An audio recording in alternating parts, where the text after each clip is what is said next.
And we are back, episode 211. We are remote, but viewers will notice this is an incredibly sharp image. We've got some very expensive kit that I've taken up here to Gold Coast. So it's like I'm filming a Steven Spielberg movie. It took about half an hour to get this all set up. So thank you to Will and Mike for helping and the patience. This is some significant capex in the Contrarians. We'll be obviously depreciating this over a period of 5 years, I suspect, Adir. I'll leave that to you. It is, I mean, someone said to me the following at an event I went to, which was not where I expected the conversation to go. Someone came up to me and said, I'm not going to say his name because I'm not sure if he's going to be embarrassed or not. He came up to me and said, "Oh, your podcast." I'm like, "Yeah." He's like, "It's very cute." That's what he said. And I'm like, "Where's this?" No, I was like, "Where is this going?" It's a successful businessman who recently just sold a business. Next time I see him, I'll ask if we can say his name. And he said, "It's very cute." And I'm like, "Where is this going?" And then he says the following to me. "My only complaint is I want to watch the whole episode on YouTube. Why are you only doing little snippets on YouTube? I want the whole episode on YouTube." I said to him, "I did not think that's where this conversation was going. What the hell do you want to see us for 1.5 hours for? You know, look, that's not the sales pitch of what we look like." But there you go. Well, I get that from our female listeners a lot, obviously, bicep related mostly. You know what? It's a minefield whenever I come on and do this podcast. This is not what I want to be doing with my life.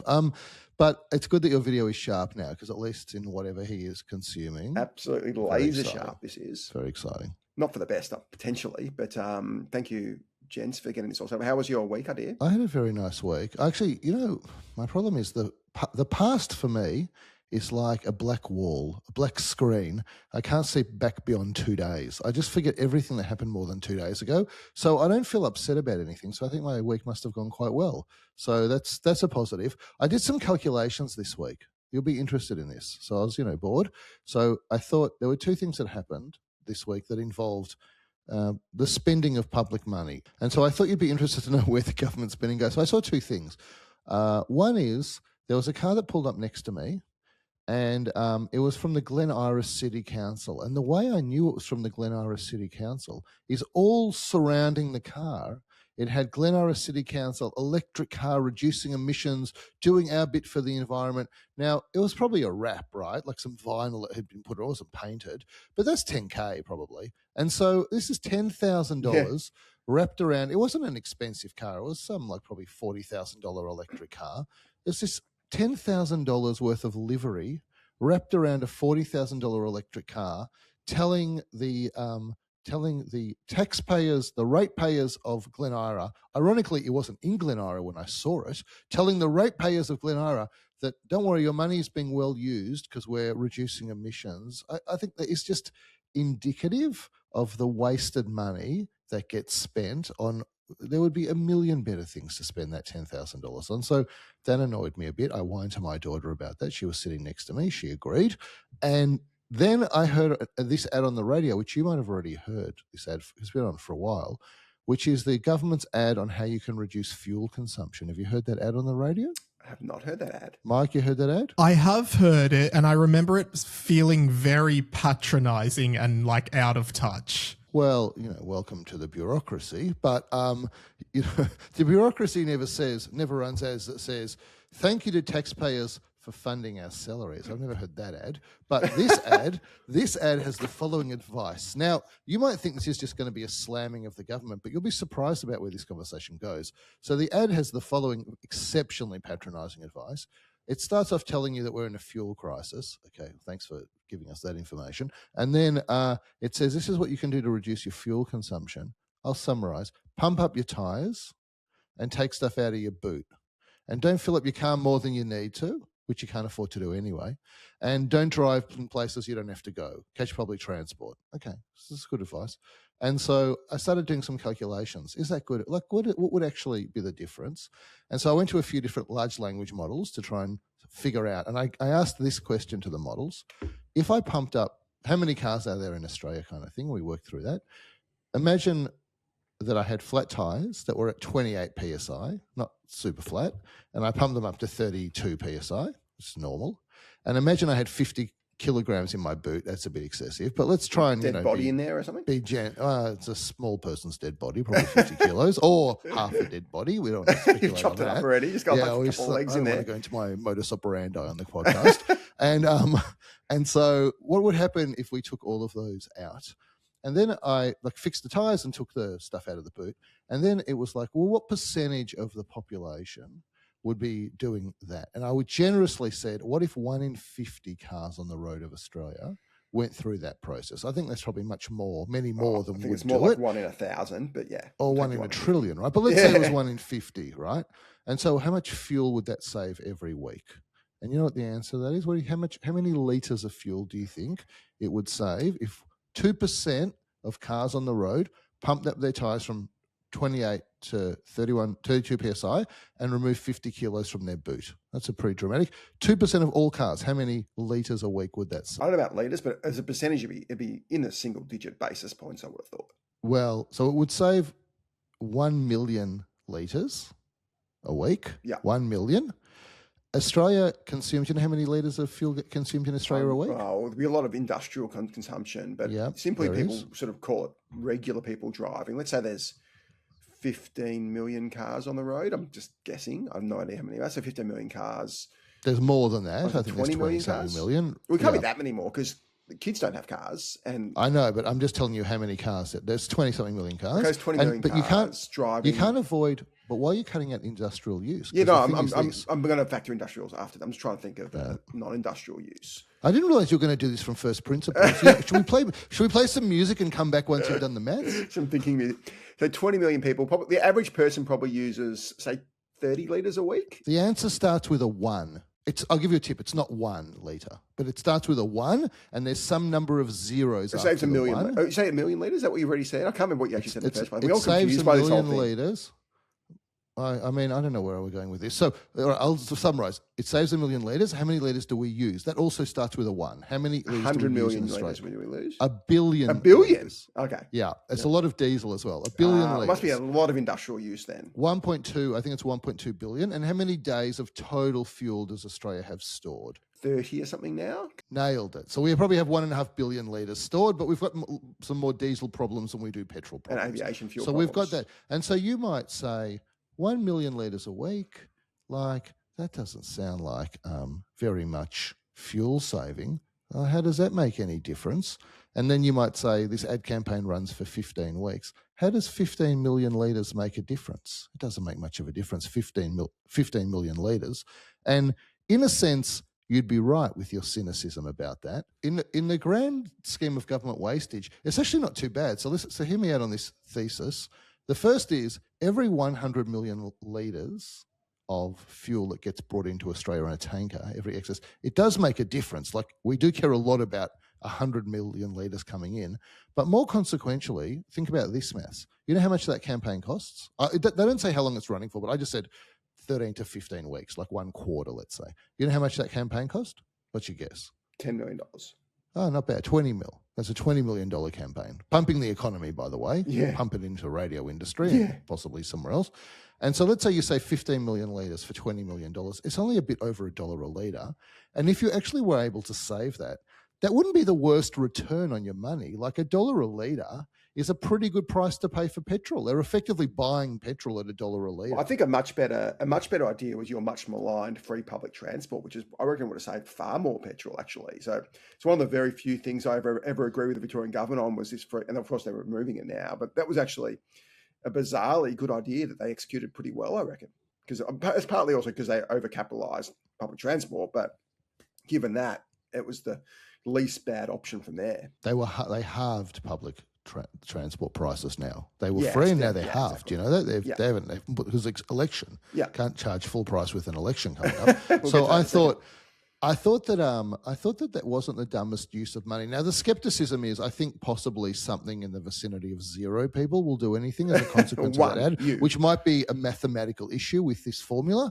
But but I didn't. It wasn't the dumbest spending. And I think the challenge is this: the federal government, they didn't cause the war in Iran. In fact, they didn't even participate in the war in Iran because if we take the 3 good ships that we've got and we send them to Iran, it will have no good ships pretty quickly because we can't shoot down drones. So we didn't even participate. And so the federal government can't really fix the fuel crisis at all. But they got rid of the excise. That reduced the price temporarily. Well, of course, removing the fuel excise has the exact opposite effect because it obviously makes petrol cheaper, so more people use it. So they should actually have been increasing the excise if they really want to reduce fuel use. But this is a government that cares much more about votes than actual economic policies, clearly. Exactly. The main difference between them and you is that you get paid whether or not people like you. But they don't. Arguably, I pay more if people don't like me. That's the pod. Yeah, well, that's why you're so rich. And so, so that was my bit of maths calculation that I did this week. I want to move on to the Victorian government in a second, but what I've got Will, obviously the brand new CEO of the podcast, on. So we've got, you should be wearing a Santa Claus hat at the moment because we're giving away an incredible $500 luxury escapes voucher. You were meant to come to the party with some incredible vouchers of your own, but you haven't. You will next week. Yeah, you meant to get an Eva voucher, a Daily Blooms voucher, a Catapult Sports voucher. We meant to get $1,000 of vouchers. From episode 1 of this podcast, I have made it crystal clear that it is not my job to do things. I said it at the start, and I've stuck to it religiously. And I just want to say I've over-delivered on that commitment. So we'll throw to Will. We do have the $500 luxury case voucher to give away, and we will give some Maldives seats away at some point. We'll hold off maybe to our best super promoter. But this is someone who's. Well, why don't you explain who wins this prize and who will win it next week as well? So, as discussed last week, we're really excited about getting the pod out to even more people. And one of the best ways to do that is for us to grow across all the different platforms, whether that's Substack, YouTube, LinkedIn, or obviously on Spotify or Apple Pods, wherever you listen to the pod. And so, as Adam said, we will be giving away each week a $500 luxury escape voucher. And so what we do is it's a draw. So anyone who follows us, anyone who's a fresh follower on those platforms gets the chance to win the draw. And we did it last week for the first time. And I'm delighted to say Marina has won, and I've already emailed her. So the Luxury Escapes team will be in touch shortly to arrange your next fantastic trip. And we want to do that again.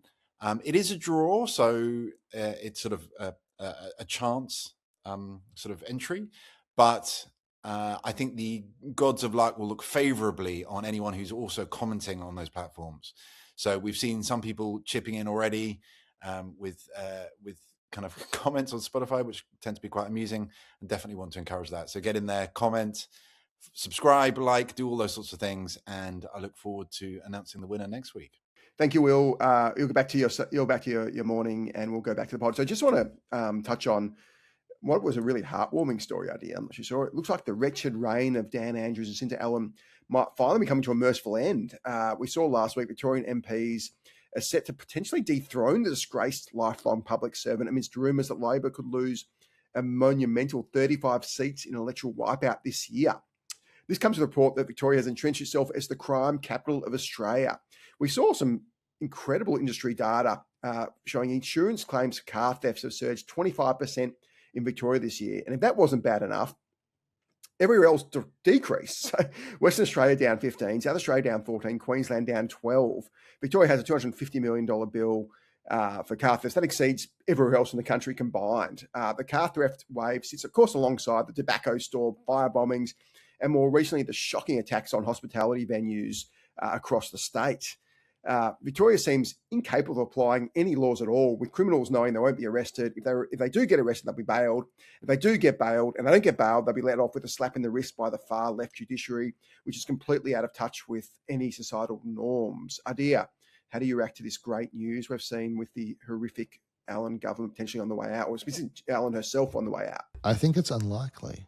Like what you have to go through to get rid of a sitting Labor leader is something like a full vote of membership in order to remove them. They changed the rules. So, because you remember it was like we had a bit of a little swapperoo on both parties for a while as Prime Minister. And so I assume that that's the same rule at the state level. It might not be, I don't know. At the federal level, it's quite difficult to it's almost impossible, I'd say, to get rid of a sitting Labor Prime Minister. Yeah, I'm not sure about the rules at the state level.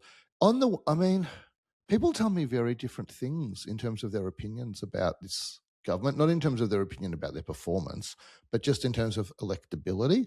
I had someone who is certainly not a supporter of the Labor government tell me they think the only way that Labor can win is, the only way Labor can lose is by swapping the leader. I'm like, are you kidding? They're like, no, if Jacinta stays in, she's going to win. I don't think she's any chance of losing. Whereas I feel the opposite to that. I feel like, the odds, I don't gamble, as you know, but like the odds have turned against the Labor government in Victoria. So I feel like people hate this government now. Enough people hate it. The question is, who are they going to vote for? That's the bigger issue, right? Labor primary votes, I think 25%. So obviously got Greens in there as well. So a lot of Labor, we've seen some Labor leakage to One Nation clearly if they were at 25. Because they weren't actually that high. If you even look at Dan Andrews' last election win, it wasn't that high. He was in the low 30s, I think. So it was the Dan slide, but the way their preferences work and Liberal vote being split, he didn't get that many votes. So I don't want to... The major parties are not good brands in Australia right now.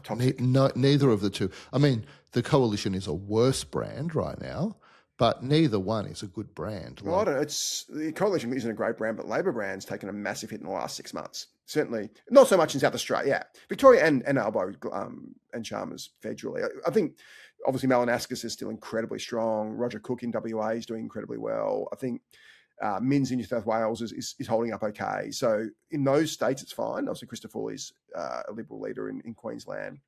So you got Victoria, but generally the federal brand is definitely come off. Well, the Victorian election will be a super interesting barometer federally, because historically the two most left-wing states in Australia are South Australia and Victoria. South Australia gave One Nation a big hug in their election, which was surprising, I think, in a sense, just from its historical... obviously the ACT is the most left-leaning, but it's not a state. And also, I think the Conservatives will never again hold power in the ACT for our lifetime unless something dramatic changes, because there's just too many public servants there that are too dependent on Labor governments to maintain the number of public servants. But South Australia, they hugged One Nation. And if Victoria does the same, despite One Nation's inability to have coherent policy amongst their leaders, I think people are becoming so upset with the far left, they're swinging far right, because they're skipping over the top of the coalition. And I think in a sense, look, I hope the Labor government gets steamrolled in Victoria, but politically, electorally at the federal level, the more interesting part of it is what becomes the relationship between the coalition and One Nation in Victoria after the election. Absolutely. Let's move on. While we're talking about it, the news cycle is moving on, but the anger hasn't subsided on Jim Chalmers' budget from hell. The AFR noted this week that hidden provisions surfacing in the federal budget tax bill, which of course sailed through the lower house last week, could have perverse, far-reaching ramifications. Chief among them is that Treasurer Jim Chalmers is giving himself massive powers to create additional rules for CGT and negative gearing outside the legislation. That means decisions made by Chalmers and future treasurers on these matters would escape parliamentary scrutiny. In addition, the Financial Review's Michelle Bowes revealed there's a sleeper clause, sounds like a terrorist cell, that could inflate tax bills by stripping away the right to cherry-pick how people offset capital losses against gains. Meanwhile, Labor is, of course, trying to buy off the appalling Greens by granting them a longer inquiry into the proposed $38 billion in NDIS cuts in return to the Greens dropping an extended probe in the CGT negative gearing. Got the axis of evil in full force here, Adir. What do you think is going to happen? I said this a few weeks ago. My view hasn't changed. Albo just decided I'm not going to be swayed by pressure that he perceives is being pushed by interests aligned with the Conservatives and the right. And so I said, the reason he flipped on... there's a lot that is similar about Albo and Trump. I think it's not well understood, but there's a lot that's similar. We're both grifting populists for a start. Yeah, that's right. They're populists. And one of the things that's incredibly similar about them, other than being populists, is they view concession of any errors as being a weakness. And so when Albo was flipped on the Royal Commission into anti-Semitism, we don't have to discuss how much of a flip that was. We're aligned with that. It was unmistakably, undoubtedly a flip. He did not want to do it. I think that the athletes forced him to flip, he became worried about his popularity. He didn't worry about Jews not liking him, but he did worry about athletes not liking him. And so he flipped. But remember when he flipped, he positioned it as, it's not a flip. We were just busy planning the Royal Commission. That was his pitch. After saying no, it turns out secretly he just wanted to trick you into thinking he wasn't going to do a Royal Commission, and he was planning it all along. And so that is a real Trumpian type of characteristic that Albo has. And I think on this, he does not want to flip, and he will only flip if there's a way that he can say, yeah, I meant to do this all along. And to date, where's the pressure come from? It's come from rich people. They're not voting for him anyway. And I think he kind of likes rich people criticising. No, it's also come from millennials and Gen Z, I think. But mostly it hasn't. The thing is, I think you're understating some of the anger there. There definitely is anger in that generation. Absolutely. I think that's where a lot of drift and Labor primary votes come to One Nation. One Nation's getting a lot of younger people wanting to vote for it now. It used to be the party of boomers, of angry white, older men boomers. It's now getting a lot of women and a lot of younger people. And there's nothing I would like more than to say to you, I think he's lost Gen Z. But when I speak to, I speak to people all the time, just cafes, just interrupt people and start talking to them.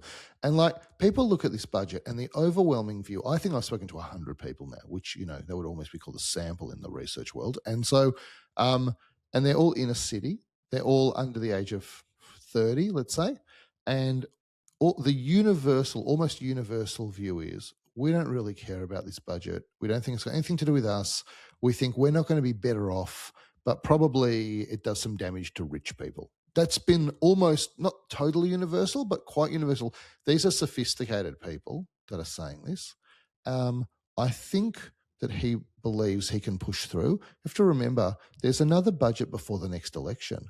And so he can go, and if he survives this, that budget is going to be an election budget, and that is going to try and reinforce voter support. I mean, I always ask Mike about these things. Actually, before I get to Mike, I think there's definitely a big cohort of people who do think that. I'm not denying that there's a chunk, and there's definitely a chunk of people who, and you see this in LinkedIn, there's a chunk of people whose views are, I want more people to pay more tax as long as it's not me. So there's definitely that view, but I think there's a subset of younger people who go, hold on, that person could be me. So I think that they're the people who Labor has lost, who it didn't expect to lose. And they're the people who drifted from Liberal Party, the Turnbull Liberals, who wouldn't vote for Morrison and Dutton, and who went to Albo. And I think they're the ones who he's lost. You could be right. The question is how many of them there are. You could be right about that. After Mike speaks, I'll tell you what upsets me most about this whole situation in terms of people's attitudes. What are your parents? I was going to say your parents, Mike. What do your friends say about? Can tell me your parents if you want, but I'm more interested in your friends. What do they say about this budget now? I think everyone has kind of agreed that it doesn't look good at all for young people. And shout out to another brand, the Daily Oz, who do a lot of research around young people and their response to this budget, who I think it was 68% of young people say they don't think this budget is going to be good for them in the long term. So I think all my friends are saying the same thing. I think we all think that we're in a really big pickle that we have no way of getting out of. Well, the Daily Oz had an argument with Tim Chalmers, was it? Yeah, and you actually did a great piece about that over on the Contrarians Substack, by the way, which everyone should check out. Oh, that's a nice thing for you to say. And my view more broadly, without stopping people reading it, is they were arguing about whether 10% of the population or 20% of the young population or 20% are shareholders. That was the argument. And I looked at that, and Adam, this comes to the point I was going to make about the thing I find most disappointing. That is kind of an irrelevant argument. My question is, why are 70% of young people not invested with capital in some form of growth investment? I don't get that. But you know why it is. The reason is because they have the hell taxed out of them at the income tax level. And my bigger issue with this is as follows. We live in a capitalist society, and the money that people earn, that's their money. That's where it starts. The money that you earn, Mike, that's your money. And if the government wants to take some of your money, I'm supportive of that. We want services, and there are some people, they can't survive by themselves, and we want to help them. But every time the government is going to take your money, they should make an argument for why it's better for society to take your money and put it elsewhere than to leave you alone with your money. I call it, you know what I call this? I call it no taxation without justification. That's my catchphrase for this kind of thing, obviously playing on the, no taxation without representation, Boston Tea Party. And so, I think it needs to be justified. And the thing that's horrified me about this debate is there are so many people whose starting point is they ignore this idea of taking half of someone's money that they've earned, and they say, why should you get better treatment for your capital than we get for our wages? Now, there's a whole lot of arguments about that in capitalism as well, but they're kind of peripheral. The core point is nobody should be paying these level of taxes. A person who is middle class, earning middle-class wages, should not be paying 30% of their money, their income, away in taxes. It's just fundamentally wrong and unfair. And to me, this is the most disappointing thing that's happened in these Western democracies. A consequence of maybe what you'd call the culture of entitlement, which is handouts, is that everyone's like, well, we, society, have a right to take the money that you've earned. Really? That should not be the starting point. The starting point should be leave people alone with the money they've worked for unless you can justify it. And the last point I'll make on this is, and I'm sure you're familiar with this, Adam, the primary driver of jobs creation in Australia in the last half decade to decade has been public service jobs. Jobs where the money that people are paid depends on taxing wage earners in order to have the money to pay them. That is where jobs growth is coming from in Australia and in Western countries. And that enshrines this culture of entitlement. And it also enshrines the strength of the party that is most in favour of growing the public service. So I found that the most disappointing thing about this whole debate. Yeah, it's basically, we've heard about critical race theory, which is allegedly racist. And there is definitely an element of racism in there, and it goes into anti-Semitism. But critical race theory essentially suggests that left-wing parties have massively increased immigration because immigrants are more likely to vote for left-wing parties. That's the high-level trope. I don't think that's happened in Australia. I think what's happened in Australia is we've got critical public service theory, and the Labor Party, and Dan Andrews has been the key proponent, but Jim Chalmers and Elbows jumped on it as well since they got elected, is we're going to just massively increase the size of public service. Who do public service vote for? They vote for us. They don't want to lose that job. So we're going to stay in power. So they've literally critical public service theoried this whole country. And we can only hope that they haven't done enough that they can be overturned and all these people can be fired, because you've sort of touched on two or three key problems. One is there's too much spending. So it's whether it's the NDIS frauds who are also costing real disabled people the ability to get money. So there's all the frauds in the NDIS, which is costing, call it, 40 billion more than it should. Then you've got all the public servants, another 50 to 100 billion, all the ridiculous infrastructure like SRL that nobody wants, another 50 billion. So there's hundreds of billions of dollars of unnecessary spend so left-wing parties can keep themselves in power, essentially. Or all the construction stuff is effectively funneled to the CFMEU that gets funneled back into the Labor Party. All this spending, then you've got a really inefficient tax system that effectively taxes income, not wealth. So that's inherently unfair. And we've got so many younger people effectively carrying the can for older people through the greatest tax fraud of them all that nobody ever talks about, which is superannuation. It's the biggest sacred cow, because Paul Keating's done such an incredible branding job on this super. And you've got all the super funds who have their snouts at the trough, and all the fund managers who get paid billions of dollars. So you've got always people feasting on this superannuation tax fraud, which essentially costs Australia $50 billion a year for no benefit. It's so that you've got a tax problem, you've got a distribution problem, and you've got a spending problem. And the super advantage has been further increased with this budget because it's untouched. So. And so super is untouched. Yep. The family home, the primary residence, is untouched. I invited people on LinkedIn, like as politely as I could. I think I'm very polite on LinkedIn, as politely as I could, to try and get people to say, tell me what I've gotten wrong about this. And there were people that wrote and talked to me about, their overwhelming view that things should be fairer and that homes are too expensive for young people. We both completely agree with that. I think the challenge has been, in my view, that there's been no data-backed rebuttal of the issues with this particular budget. It's not an issue of, do we want rich people? This is not the US where rich people say, I just want to get richer, don't take my money. This is the land of opportunity, which there are some major issues with that line of argument. But that's not the argument that we run, at least. I think the argument we run is you can be well-intentioned. Let's say you even took away the politics of this, which is impossible, but you can be well-intentioned and want things to be fairer. But this is just a road to make them less fair, not more fair. And I think that's been the problem. One of the discussions I've had with people, so you tell me what you think about this. One of the discussions I've had with people is, how could you make housing less expensive? Which we have to just be blunt about this. If you're going to push down housing prices, you are going to have a massive effect on consumer consumption in Australia, because one of the key drivers of consumer confidence in Australia is people feel like they're getting richer as their house goes up. So pushing down house prices might drive a recession. I think this budget will drive a recession anyway. But I actually don't think that's an issue. Like, I think I agree with the need to drive. We're going to talk about the second order effect of that in a second, which is really unfair. But I think the general principle that house prices are too high is right. Yeah, we all agree with that. I think the issue is more on the CGT assets, the business side, not the real estate side. I want you to critique this, okay?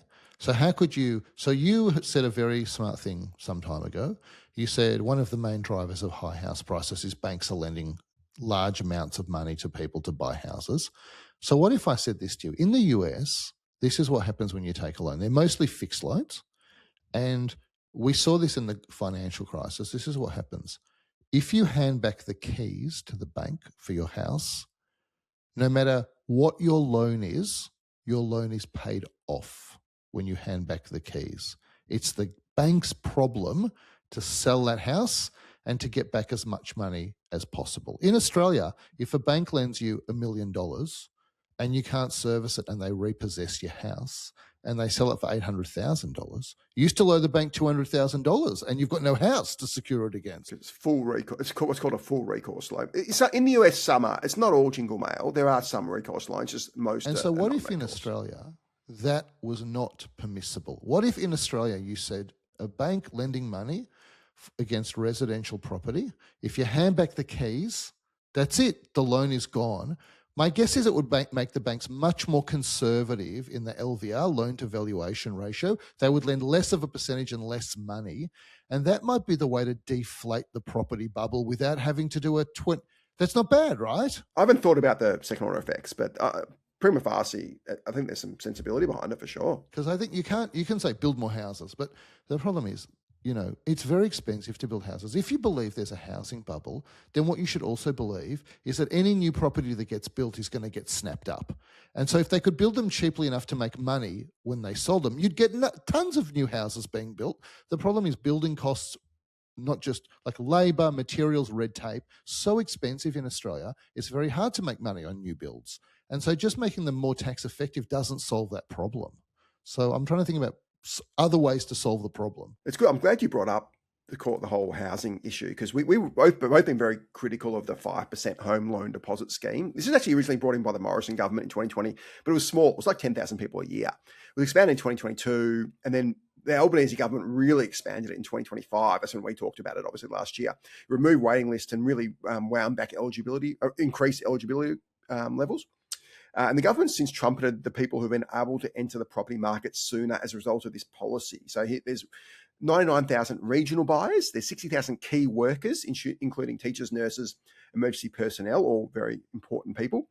There's permanent residences, which is actually interesting that non-citizens could access this. There's single parents, obviously really important. 6,000 single women with dependents have used secure family housing. That's a big tick. And young buyers and women, also really great. Just remind listeners, though, how this harebrained scheme works. So whilst all those people really worthy recipients of benefits, let's just see if it actually is going to help them. So the government under this scheme doesn't actually lend the money. The government acts as guarantor for 15% of the purchase price.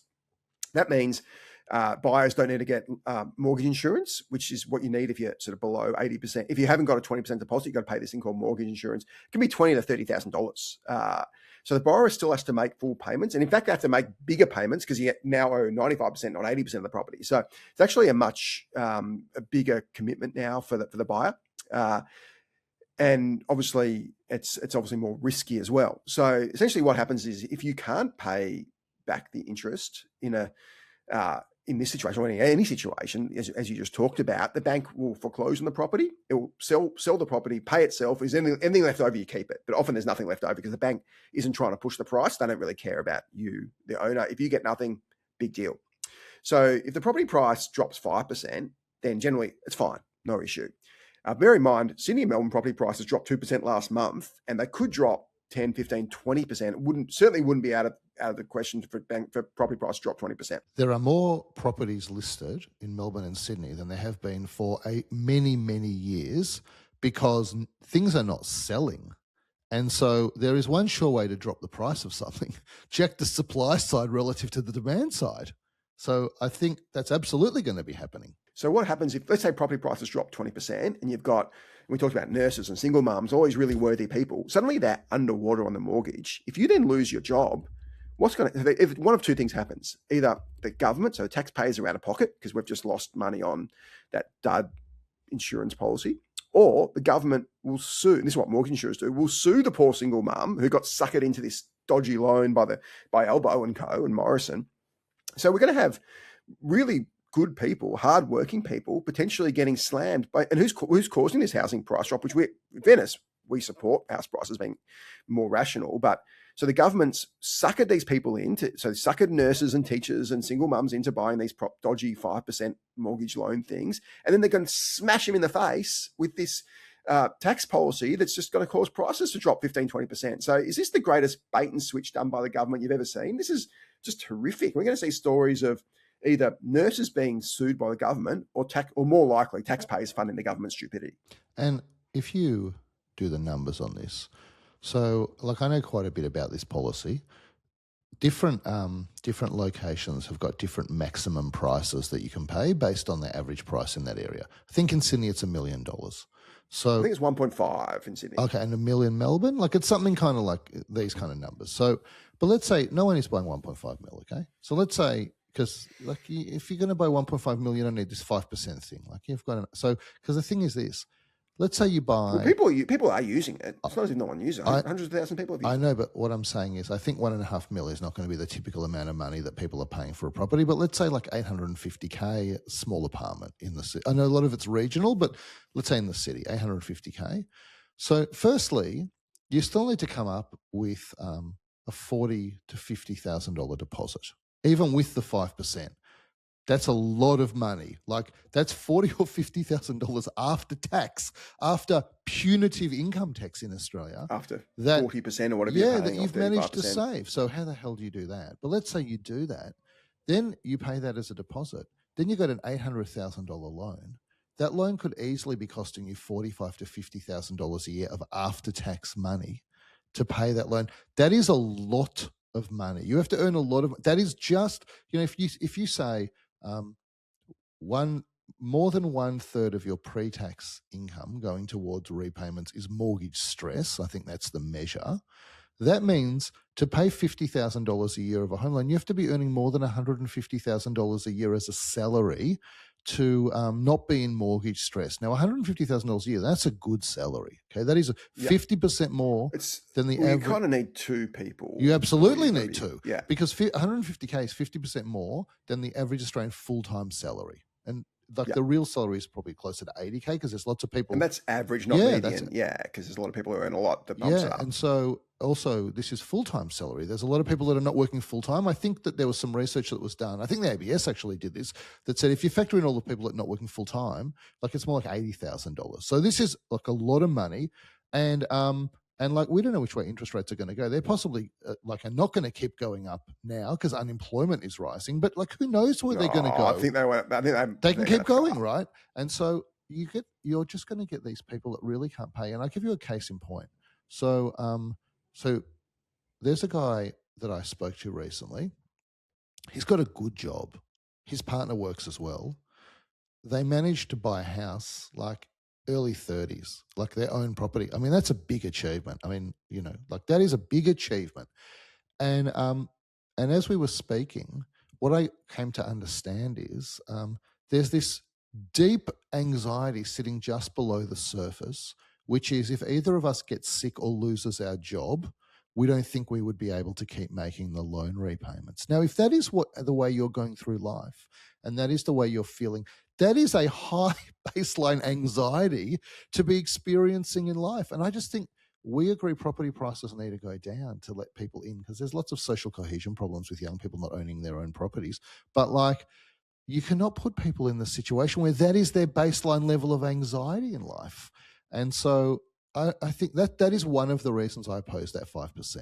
Yeah, I think it's horrendous, and it's going to be a lot worse with the property prices dropping. So this is just the Labor Party and Venice Liberal Party is far from excused on this, but really Albo massively increased this scheme, and this is just before he smashed property prices. So it's outrageous. Before we take a quick break, I want to just move on to, I'm sure you've seen the horrendous police racism happening across in the UK. And we actually got to give a credit to the soon-to-be first trillionaire Elon Musk for giving the story prominence, because it was really sort of kept under the no one really knew much about it till Musk jumped on it. And last week we saw England experience its very own George Floyd moment when brutal murderer Vikram Digwa was sentenced to 21 years in prison. This, of course, was no regular murder, but rather the death of 18-year-old student Henry Nowak happened after he begged police for help while lying on the ground. Of course, rather than save the 18-year-old's life, apparently racist British police shockingly arrested the 18-year-old instead of applying first aid treatment. The actions of Digwa and his immediate family, and I think his mother's in jail now for the cover-up, who falsely claimed he was the victim of a racially motivated crime, and the reaction of police was blinkered potentially by anti-racism training and who unhesitatingly accepted their word, and has been led to widespread anger and protest last week. Chilling police body camera footage documented Nowak's last moments, in which he pleaded with officers 9 times, "I can't breathe," of course, famously what George Floyd said, and told them 4 times he'd been stabbed as they roughly dragged him across the ground and handcuffed him. "I don't think you have, mate," one officer said dismissively. The Independent Office for Police Conduct, the body that investigates police wrongdoing in the UK, is treating the disgraced officers as merely witnesses at this stage of the investigation rather than suspects. Of course, this is completely contradictory to the very justified action against Derek Chauvin, who received a 22-year sentence for the second-degree murder of George Floyd. The 3 officers involved in the Floyd murder, one of them who kept other people away, one of them sort of helped him pin him down, got 3.5-year jail terms. So we've seen some widespread anger. This is just a horrific tragedy. Adir, your views on what we're seeing in the UK? Well, what's Nigel Farage's party called? Reform.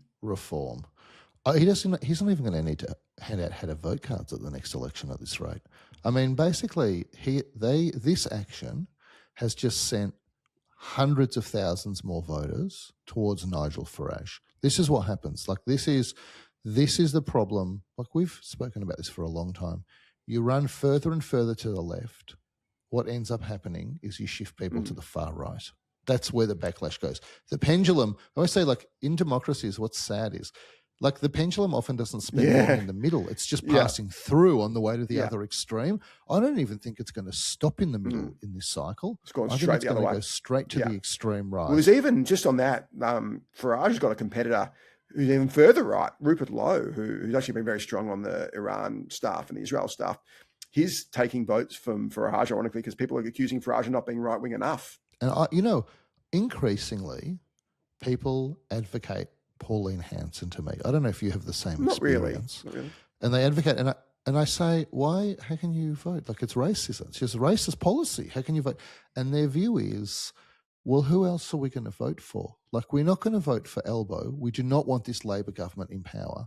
Obviously, they're not going to vote further left of the Greens. The Greens are extreme fringe party now.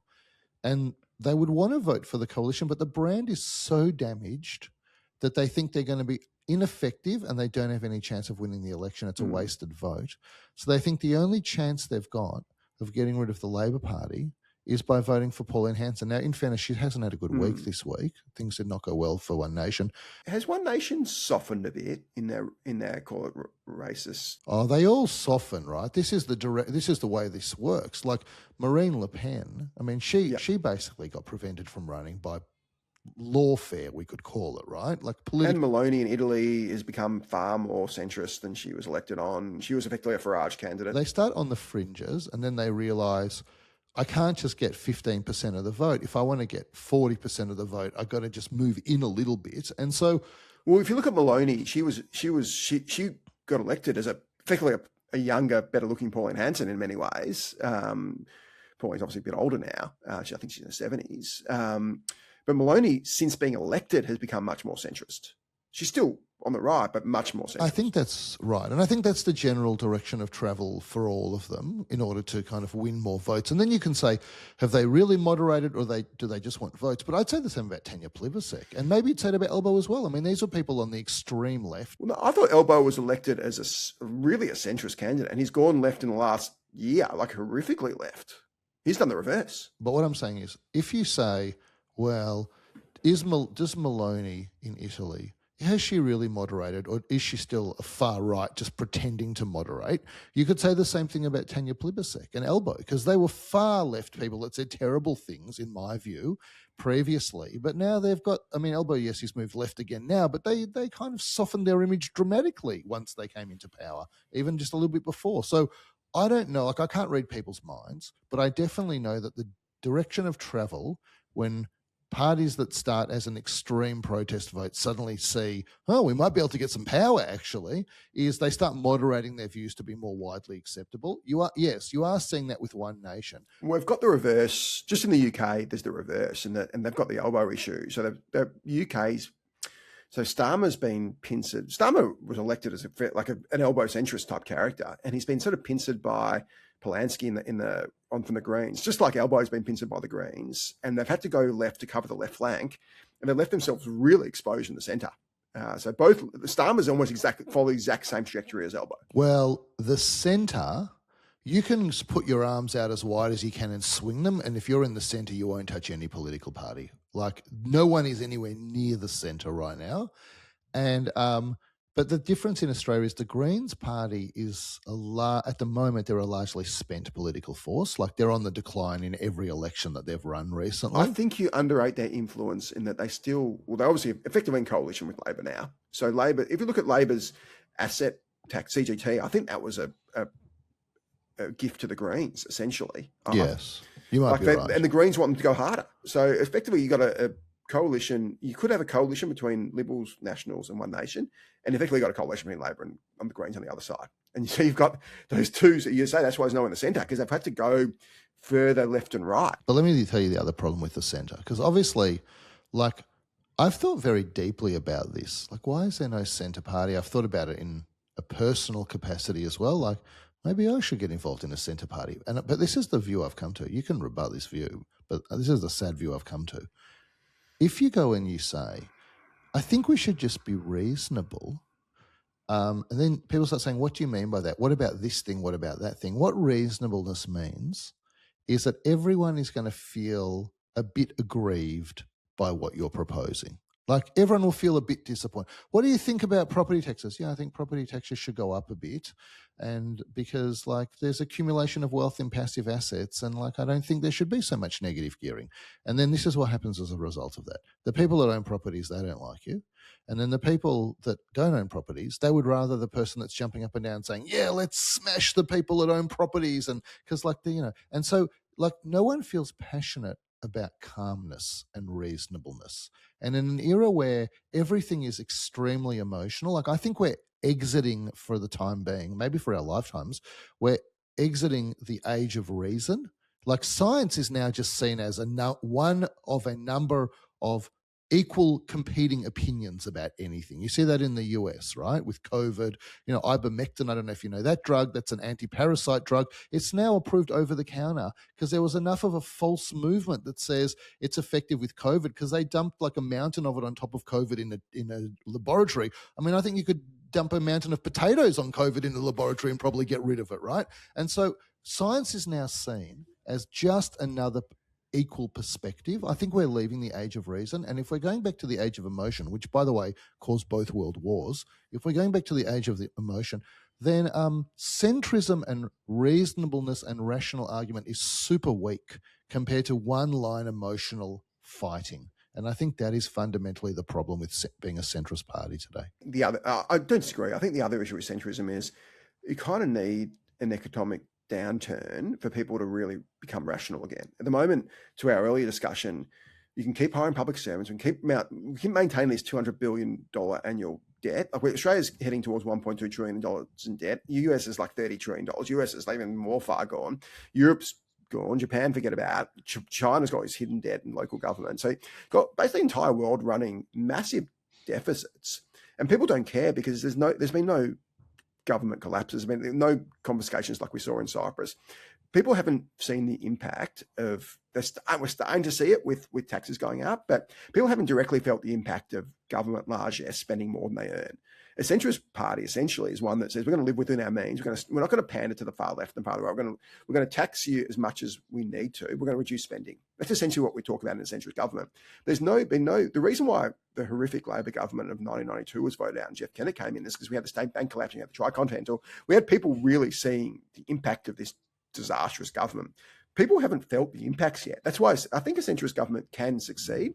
People need to see the impacts, though. It's not going to happen until we see some real pain on the streets. Well, I'll tell you my rebuttal of that.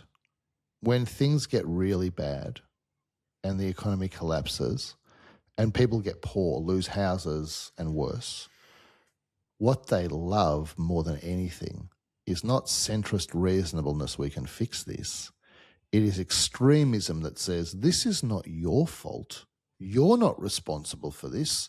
They are. Blame them. And when it gets really bad, let's go and kill them.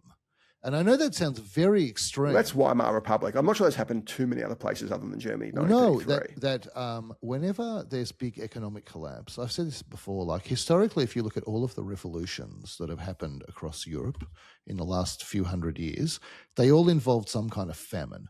Basically, when people are hungry, they've got two problems. One is they're prepared to die to feed their kids, and two is they're not working.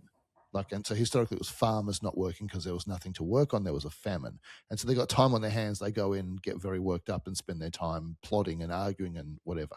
And so I'm not saying that is where this is going. And I actually think that Western democracy today has got better institutions and stronger institutions in place that can prevent that kind of thing than at any time in the past. But we have to say, there has been a politicization of the bureaucracy and probably parts of the judiciary in Australia in ways that we would never have expected it 20 years ago. It is a worrying time. And there's nothing I want more than your words to be true, but maybe I'll just say this. I do worry when young people come up to me, students, and say, I make sure nobody knows that I'm Jewish when I go to university.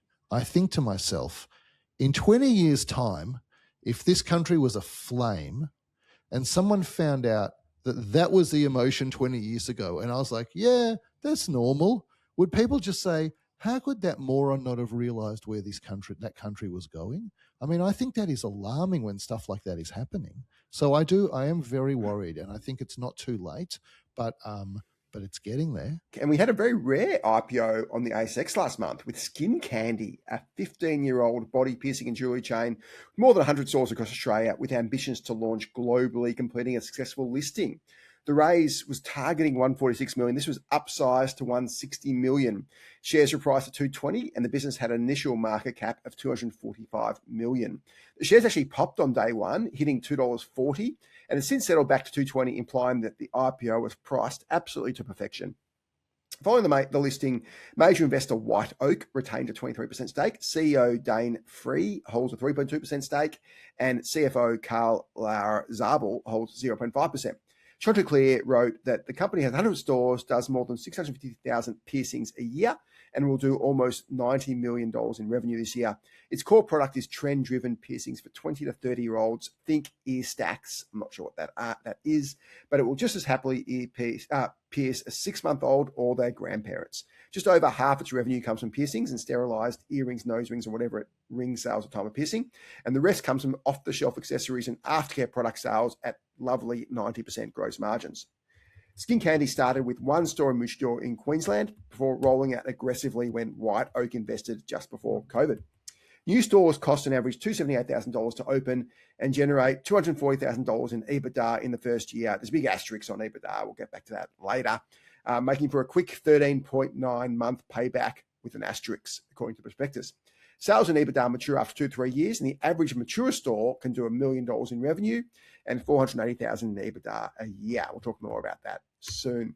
And the obvious comp here is obviously Lovisa, which sells cheap jewellery and listed with 225 stores and 210 million in market cap. And this was back in 2014. The business is now worth 2.5 billion. It's been an unbelievable story. Obviously, Brett Blundy, another huge win for him. Almost 1,100 stores across 30 countries. SkinKandy CEO Dane Freeze spent 3 years as COO during Lovisa's global rollout. So he's the perfect guy to be running this business. Well, first I should make a disclosure, which is one of the people you didn't mention on the register is Trent Peterson, who has 0.75%. And obviously I know Trent very well and have chatted to him about this business as well. He's a star. Like, he is involved in Adir's and Dusk and Universal Store, and he's on the board of Shaver Shop. And look, That's right. Shaver Shop is what I think of Trent's involved. Yeah, he's just like big wins. Close to Brett Blundy, obviously. Yep. Brett was he had Catalyst, which was a a private equity business that kind of focused on all this retail stuff. And I don't know if people realize this, but this SkinKandy is kind of getting the Lovisa band back together. Absolutely. Trent the CEO, yeah. Trent was involved in it. Dane Freeze was the CEO of Lovisa. He's now the CEO of this. Mark Oliphant was the founder of this. Still got 7%. Yeah. So I think the way you could think about this business is a heavily founder-involved business by the looks of it, or at least founder-exposed business. I don't know. Mark's on the board. He's clearly not running the business. So still founder-involved business run by the people that were very involved, not the only people, but the people that were very involved in Lovisa. Obviously, there were other CEOs, and Brett Blundy was heavily involved in Lovisa. So I think there's a lot to love about this business. You'll notice the 2 IPOs this year, the 2 ones that were like vertically integrated retail brands, Koala and SkinKandy. Yep. Like, I think this is going to be, I've said this for like a lot of years, this is going to be a good place to play for the next 10 years, is my guess. At the next 2 years, well, this is kind of a bit of a caveat on all of the positives I'm about to say. I think the next 2 years for discretionary retail might not be great. You can see already they've had maybe not a recession priced in, but definitely bad consumer confidence priced in. If you look at something like Nick Scali, his PE's at lows. So people are expecting that there's going to be pain, and I've got news for you. There is pain. Like, discretionary retail today is not a very lovely place to be. This is impulse retail more than discretionary retail. So if you look at Lovisa, this is very Lovisa. Yeah, very similar.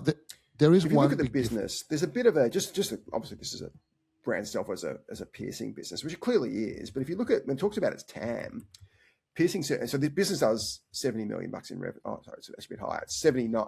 So top line 89 million this forecast this year, and this year's done. So you can assume that's pretty close to being correct. But if you look at the TAM, it says piercing services 385 million, fashion jewelry 1.1 billion, and aftercare 77. So it's so Lovisa is the fashion jewelry stuff essentially. This is more piercing related, but it's got all sorts of stuff, and that's the big growth area is Lovisa type stuff.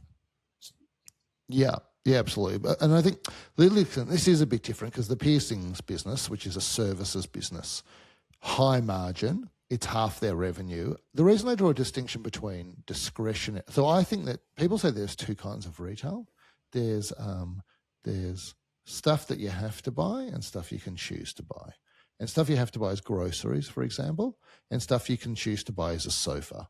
And so the stuff you can choose to buy, they call that discretionary retail. But I think there's this other category called impulse retail, which is stuff that it's a subset of discretionary, but it's a very low value purchasing where you walk past and you say, even if I don't have much money, this makes me feel better about myself and it's a little treat. Lipstick and historically, people called it the lipstick index. But I think Lovisa and SkinKandy probably fall into a similar category with that kind of stuff. My guess is they'll be less affected by an economic downturn. I think that's probably almost in the form of semi-discretionary. And you can always put travel in that as well. People will still try and travel, for example, even if... So travel's not a sofa, but nor is it a grocery. There's sort of there is this category in the middle, and I'd say this probably falls within that as well. Lipstick falls within that. It's stuff that you don't really have to buy.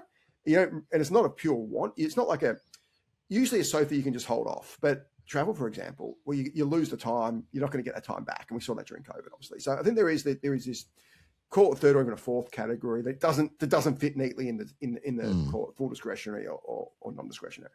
I see that with flowers. So the interesting thing about flowers, if flowers feel super discretionary, and then what you realise is that it's all people buying it. It's basically women buying it as gifts. And so I thought there would be a reduction in the average order value as the economy got tighter. It doesn't really happen. And basically it's largely impervious to, I mean, I think if the economy got bad enough, maybe you'd see it. Yeah, to a point. Yeah, but it's largely, it's much more of this kind of, it's not even impulse. It's like, I need to buy someone, I'm not going to not buy someone a present, a gift, and I got to get them something. And there's not a reason to buy. There's two different. I think there's two different there's the two key categories, and there's two different categories. And I probably put daily blooms and luxury escapes in similar areas. And that if there's a big chunk of the population that isn't impacted by cost of living and that almost benefits from higher rates, for example, and they're the people who are going on lots of trips, they're the people who can afford to spend $150 on flowers for Mother's Day or for a gift. So there's definitely a big segment of population that is in that category that actually has plenty of cash. And then there's another big segment of population that is struggling for cash and is looking for how do I, instead of buying an expensive ring somewhere, I can buy a piercing, which is a lot cheaper. So there's that sort of you're right. closer, they call it the discount, Walmart, Costco. I don't need to buy it, but I would really like to buy it, and it's quite cheap, so I'll be able to buy it. I think this SkinKandy business and Lovisa falls really nicely within that category. Well, I can cut to the chase here, and I'll explain why. I love this business. Like, I think there are so many things to love about this business. The way I think about this business is super simple. Like, I love these simple businesses. I also love retail businesses because you can look at their net profit line and say, oh yeah, that's a net profit. We can just multiply things by that.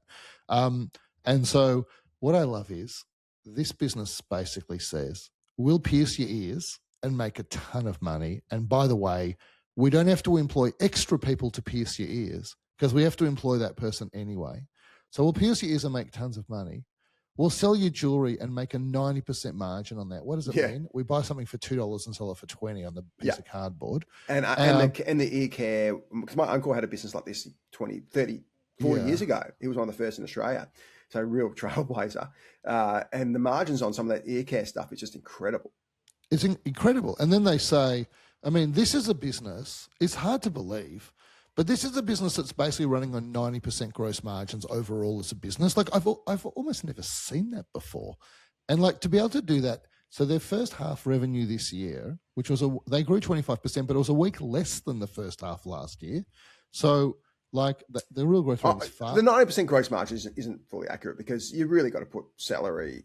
Maybe. Because it's a service business. If you're piercing ears, you can't ignore salary as part of gross margin. So I think that's actually fallacious. Well, I can tell you the counter argument to that.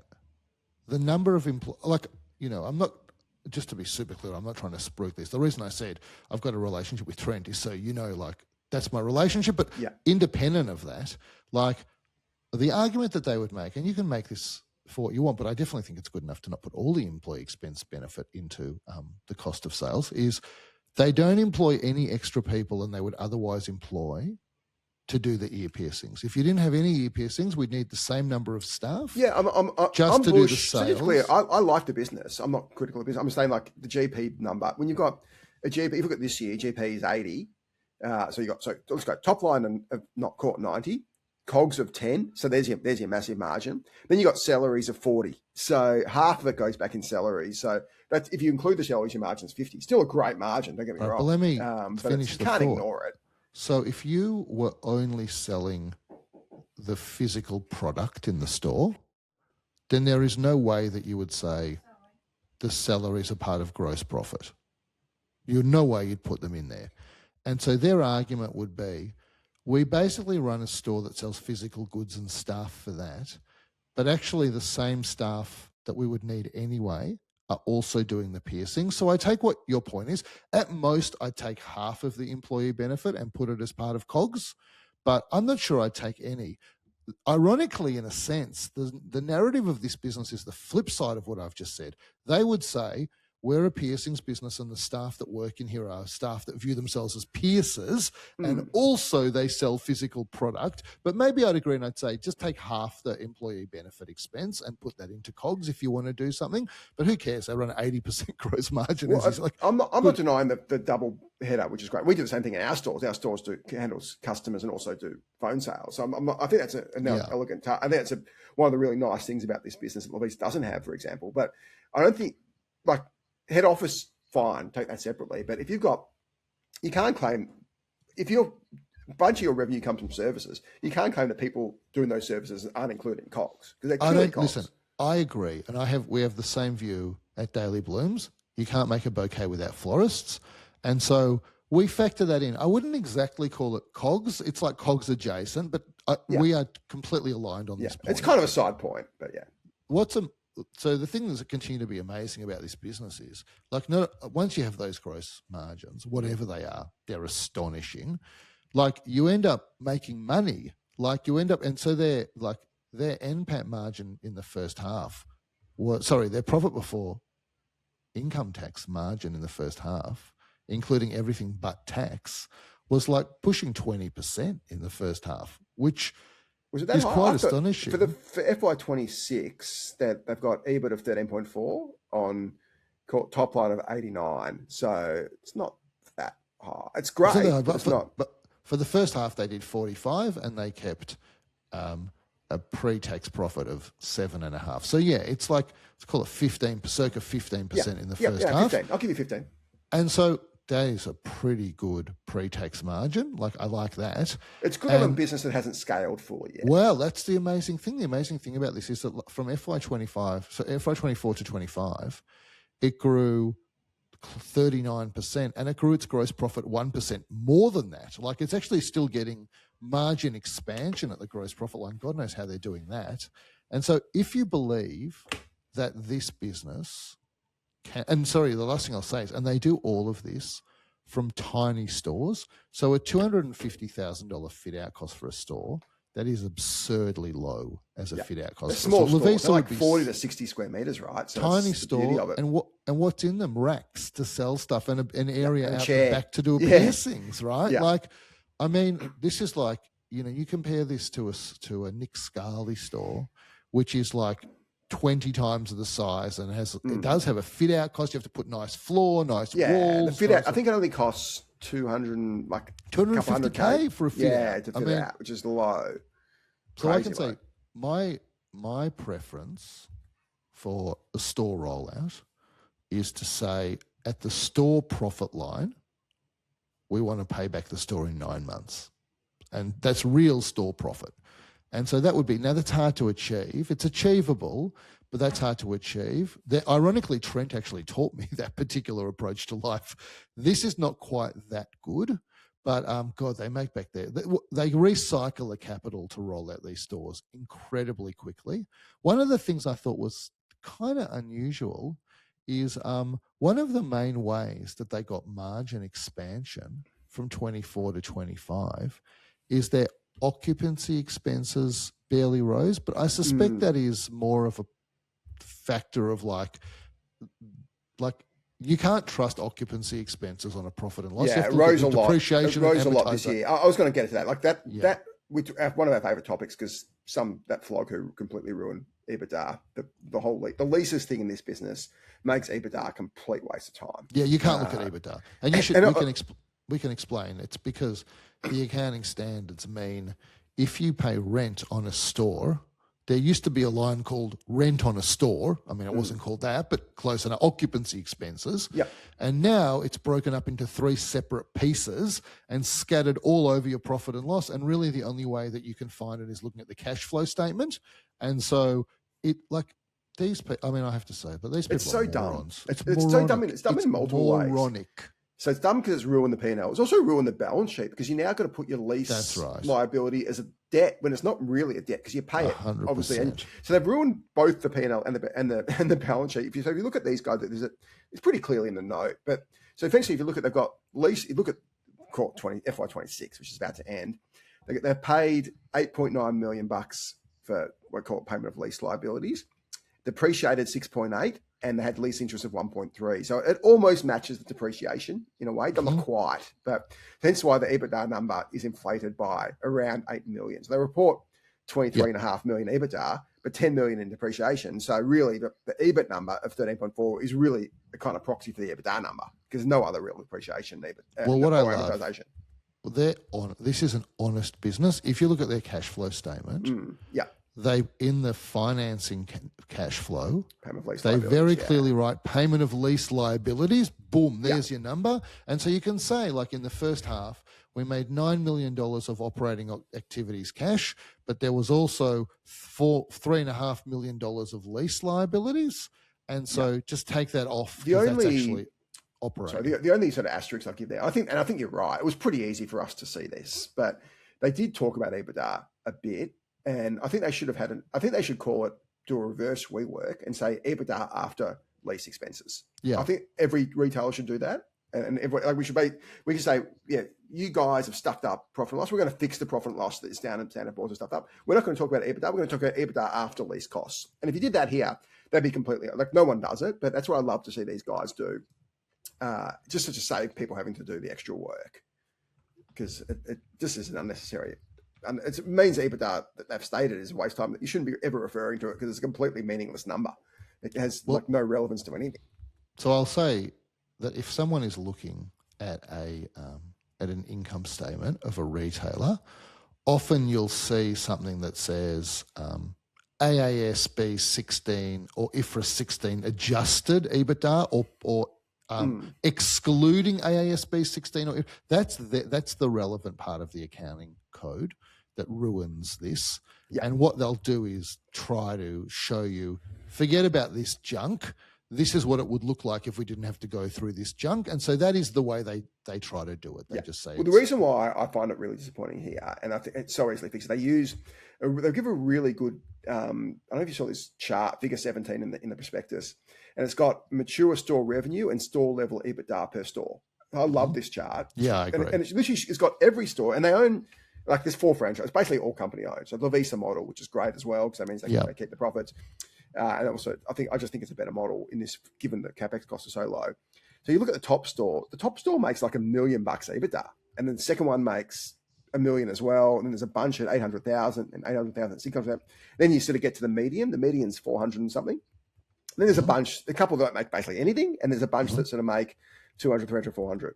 But this is normal, right? Because you're having a go, and you don't quite. I'm not criticizing that. I think the graph's great, but it's got no lease costs in there, so it's actually meaningless. So they should have done this graph after lease costs. Like maybe the $1 million has a $500,000 lease. I don't know, because every lease cost is going to be different. They haven't put it in properly, which is really frustrating. So what would be a really great graph is now actually misleading and useless. Well, this is the problem with accounting standards. Like this is a very. But they could have overruled that. They could have said EBITDA post-lease. What I'm about to say is the problem with these accounting changes is this is an honest business, but ultimately everyone is going to try and put their best foot forward in some way in these things. And I agree entirely with what you've just said, but also I know what the world feels like on the public company side of these things. And like, this is just inviting those type of graphs, these changes. And like, I agree, like it would be important to have the lease stuff in there, but they just got to get rid of these morons who are on an accounting crusade instead of trying to provide the core focus of accounting, which is help me understand how this business is going. Yeah, we agree on that. But my point is more, we know these laws are ridiculous. And I'm not saying these guys aren't an honest business. I think when they could have shown a graph that was really helpful to them. And now I'm now, and I think investors probably say the same. I'm now somewhat skeptical because why aren't you putting your proper occupancy costs in there? Like they know they have this data. They know it all, and they could have told us they haven't. They've given us this meaningless chart, which is actually misleading. So I agree. It's really frustrating. But anyway, it is what it is. But so this is a bit. No, I agree. So we're in agreement on that. So this is, in summary, we can say this is a business that is going to make $8.6 million. According to the prospectus, $8.6 million of net profit after tax this year. Forget about the balance sheet. There's nothing on the balance sheet to adjust for. What's its market cap? Call it 250. 250. And what did I say? 8.5 mil. Yep. Approximately. Yep. So 30 odd PE. And so you can say, do you think that paying a price to earnings ratio of 29 to 30 times net profit, do I think that is a good price? One thing I'd add is last year they paid $4.5 million of dividends. Yeah. That's pre-IPO. Yeah. Presumably everyone knows is a dividend-paying stock. Like they could pay, I don't know what their dividends are going to be this year. It could be $5.5 million. It's actually remarkable it's paying dividends given it's rolling out stores. I tell you, and they're company stores. So this is what I think people don't understand about retail. A lot of retail, it's not just retail, but a lot of retail, the success of a retail business and how appealing it is based around the way that working capital operates in these businesses. And this is what I mean by working capital. You know what I mean, but this is what I mean by working capital. How much of your money as a shareholder does the business keep hold of in order to run? Yeah. And the beauty, and so really you want to run negative working capital businesses, which sounds terrible because it's negative working capital, but actually it's amazing. It means instead of you having to tie up your money in the business actually has money that isn't really yours at all. There is a dark side to negative. And I run one of the most negative working capital businesses in Australia, so I'm very familiar with it. There's two dark sides. One is you can unwind that working capital and you go bust. But the other dark side is it means your competitive moats are much less because it means competitors can start up with no or little money. Versus on the assumption that you didn't spend 10 years building your negative working capital thing. Because I think the truth is, also what I see in retail, most founders on sub 50 mil revenue businesses, maybe sub 100, most founders do not understand working capital at all.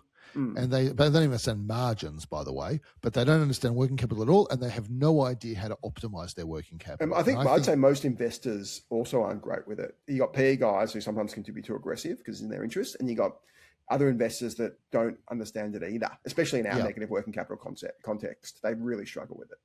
And so the beauty of this business is as follows. Their inventory is only $6 million. That means only such high margin. Such high margins. Yeah. Because that $6 million of inventory is $60 million of value to them. It's insane. And so we can say probably it's $54 million of value because some GST, 55 mil. But so they need virtually exactly, or it's a great point, Adam. There's such high margins, they've got such little inventory. The inventory will turn fast as well, right? There's some amazing things about this business. I think, and you were sort of touching on it. Look at the beauty of this business. There's a couple of beauties of this business that I really love. Let's go to first principles for a second before we go to powers. And you've touched on it really well. But the fact they've combined piercing and jewelry sales is such a beautiful mix of service and good. So you're in there, you're getting pierced.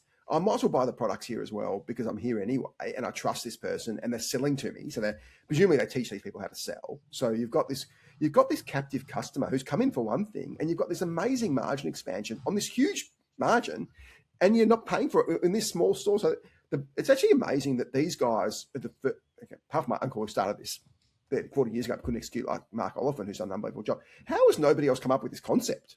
This is so obvious that, and even better, they've taken the brand of piercing. You think of a big tattooed guy about to stab you in the ear. That's what I think of a tattoo parlor in many senses here. What these guys have done is turned into a much nicer, beautiful retail concept. They've McDonaldized tattooing essentially, or piercing, which is, think of piercing, I think of blood streaming out of somebody's ears. In this case, you want to go to a place that's branded, that's nice looking, because you're getting a quasi-medical procedure. It's not medical. But why do you think, so you think about that, but that's not how I think about piercing. I think about piercing as Priceline. That's who does piercing, okay? I don't think about that. I think. And so the question is, why has Priceline not been able to execute this? That's an interesting question, right?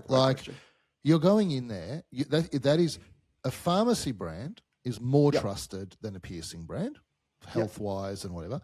Yeah, it's usually done in pharmacies. That's who my uncle will sell to, pharmacies. Yeah, they have a big floor plate relative to this, so they could stock lots of these things. Yeah, I think and you look at So I tell you which pharmacy doesn't do piercings. Chemist Warehouse. Yeah. They do not do piercings. Which is interesting. And so, but they're genius retailers. So there's a reason they don't do piercings. There's a reason. I don't know what it is, but there's a reason. And so that's what I found most surprising about this business. They've said there are actually naturally good places to go and get this done that could execute well. But if we create a brand and so we'll come to powers, but if we create a brand that's super appealing to the target market, we think that we can execute this really well. And we can do it in a way that doesn't tie up much investor capital, that when we roll out a store within a year or so, we can get all the money back that we invested in that store. Because if you look at they've got one of the things that's gone up is cash-wise is investment in property, plant and equipment. That's almost entirely investment in fit-outs for stores because they're growing so quickly. And their store count isn't growing that. It's pretty linear, the amount of stores they add each year. It's linear, but they put another $5 million of additions of property, plant and equipment. Yeah. And by the way, there's basically no addition of property, plant and equipment except property improvements, which is fit-out. Yeah, there's very little... after you fit it out, you don't have to spend much on it. It stays. Yeah, and not continued depreciation. And so they don't tie up money in stock, much money. They don't tie up money in property improvements, fit out, because it gets recycled so quickly. And so that's why they can pay out all these dividends, because the business is not gobbling all of the money that's yours. And so you think about this. Well, they could be expanding faster. Dividends. Well, maybe they. I suspect they will do. Well, maybe they couldn't be expanding faster. Maybe there are operational limits to how fast you can expand. How many stores they had in 2026? Oh, I think they're adding 10 stores a year or something. It's not okay. It's not they can probably do it faster than that. I agree. Maybe even less than 10. Maybe 8 or 10. They can do it faster. I don't know if they say whether they're going to pay dividends or not. I presume that. I mean, I don't know the answer to that. But there could have been a dividend payment because obviously the shareholder selling down, just get some cash out. For sure. Maybe that won't go on. No, you could be right. I actually don't know if they're going to pay dividends. What else you said there's a few things you like. What else you like? That's the main thing I like. Yeah. I love the fact they've really brought brand to, you're right with Priceline, but it's generally, but there are, now I'm thinking about who my uncle sold to. It was pharmacies, but there's also those tattoo type places. So I do get it, but they've clearly made it cool. They've built this great brand that people recognize now. And that will continue to grow. Obviously, the more you have, that Lovisa scale benefit really starts kicking in. You start getting more power with, these guys will never be powerful with landlords, but you get a better brand with landlords. So suddenly, I know when we went to our first store in Chadstone, it was hard because we never had a store. And now we're on store 3. It becomes easier because you know the landlord, they trust you better. And you've got a chairman. Easier rollout. You've got a chairman and CEO that associated with Lovisa. They know how to do leases. Yeah, exactly. They know how to do leases. And they're trusted. So I think... So they've definitely got brand power. And, Lovisa, I think one of the most interesting things about Lovisa, and we should say Lovisa is not completely analogous to this. It doesn't have the services component, and it is different. Totally. And it's an international business now. So but it wasn't when it started. I know, you're right. Obviously, the big narrative on this is you missed Lovisa. I mean, you might say you didn't miss Lovisa, by the way, but you missed little Lovisa. This is little Lovisa. You can get back in at the ground level. I think that's the pitch. The thing is, Lovisa, when you go to a mall, you see a very unusual characteristic in Lovisa that you don't see in many other retailers, and that is they have multiple stores in a mall. Very unusual. I didn't know that. Yeah, and the reason is it is such an impulse purchase that the more people they have, the more foot traffic in their target demographic they have walking past the store, the more sales they make. And so a big mall, you might not walk past one of their stores. It's okay, we'll have 2 of them to make sure you do walk past.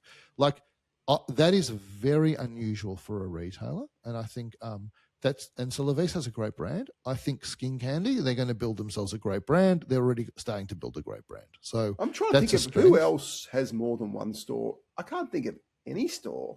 There probably is, but almost no one. I'm racking my brain to try and think who could have multiple stores. So a food store, Boost juice. Yeah. Maybe? So a food Boost store. Boost has 2 in Chatty for sure. Yeah. So a food store, any food store, would benefit from more than one. because. But they don't usually have more than one. You don't see 2 McDonald's in Chester. I don't really understand why. Like maybe McDonald's thinks if you want McDonald's, you'll go to the one that's in there. But you go to the one. Do you think? I think food is in a mall is very much an impulse purchase. Like the food court that you're in is where you're going to buy something, the one that you're near, and sometimes you'll walk to a different one.